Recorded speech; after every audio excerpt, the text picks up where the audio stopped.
The Kubernetes Scheduler is a control plane component.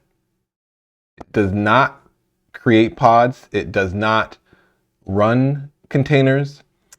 Its only job is to decide which node a pod should run on.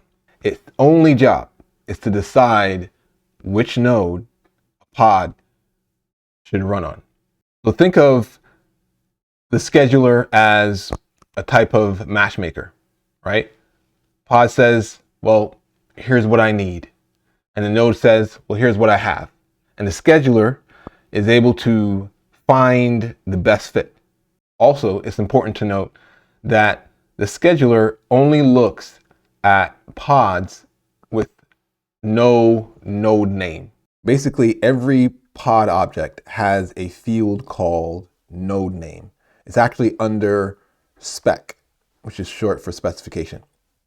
So if the node name, if that field is empty, and remember, these YAML files are key value pairs, right? So if the key node name has an empty value, right, the pod is unscheduled. So if node name is set, the pod is already assigned to a node. So the Kubernetes scheduler only considers pods where the node name is empty. So that single condition determines whether the scheduler gets involved or not. The scheduler is stateless. It does not track pods it already placed. It reacts only to unscheduled pods. Also, once a pod is bound, the scheduler is done. That's its role. That's its reason for being. So once the pod is assigned and bound to the node, the scheduler is done. So this slide here shows the pending pods queue.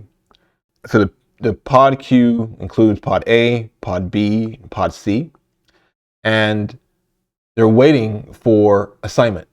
When you apply a manifest, let's say kubectl apply, the API server stores the pod in etcd.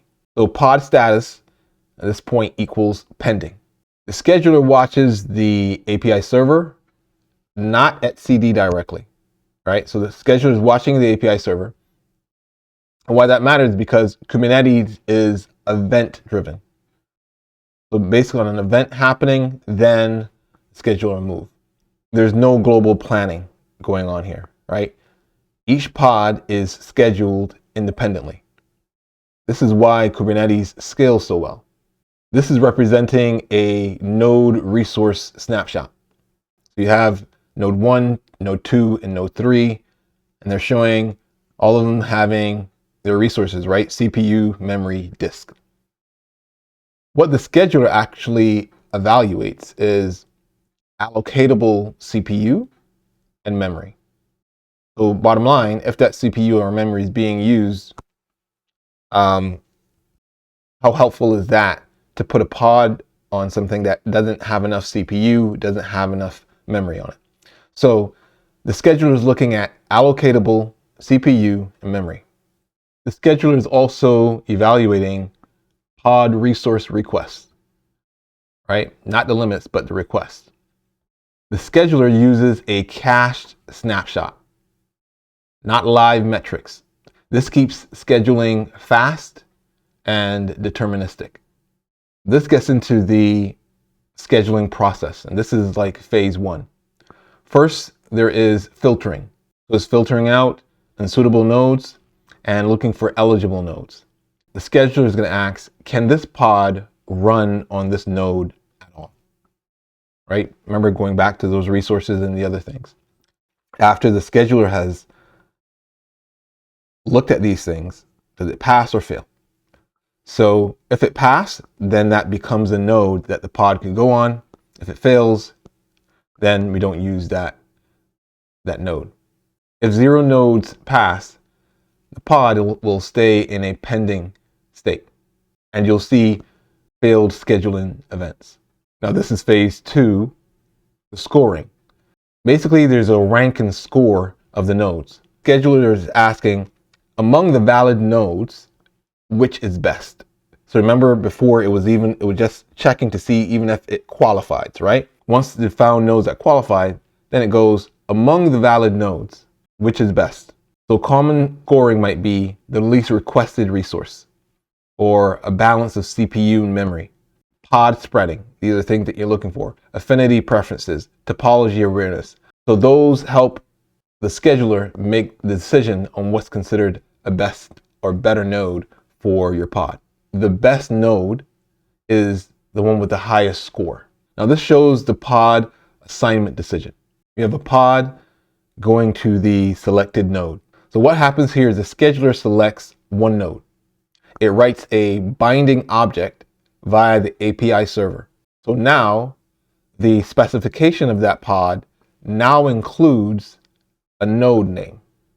Now it's key to note here, right, that once the scheduler places the pod on the node, the scheduler is not going to revisit that pod, right? Remember, the main job of the scheduler is to find a node for that pod. Once it's placed, once it's assigned, it's done. The ownership at that point then transfers to the kubelet. So a good differentiation, or I guess delineation of role or duties, is that the scheduler is going to decide where that pod goes. And then the kubelet is going to decide how. So after the assignment is made, it's turned over to the kubelet, which then takes it from there. Now, binding the pod. We're going to bind the pod to the node. Binding is not execution. Binding basically equals metadata update, right? No containers are running at this point. It's mainly a declaration. This pod belongs here. This keeps the scheduler lightweight. It avoids coupling scheduling to runtime failures, and it enables multiple schedulers if needed. So here you have your metrics dashboard, and then here it detects an issue, and then it moves into optimization. It's going to optimize placement. It's very important to note at this point that default Kubernetes scheduler does not reschedule running pods. If a node fails, then pods are recreated elsewhere. If a pod crashes, the controller recreates that pod. But if resources change, the scheduler does nothing. So Kubernetes treats scheduling as a decision, right? Not a continuous process. That single idea is what explains why controllers exist, or why etcd matters, why rescheduling is rare. So who handles optimization? Well, the controllers. And it also explains why Kubernetes scales to massive clusters.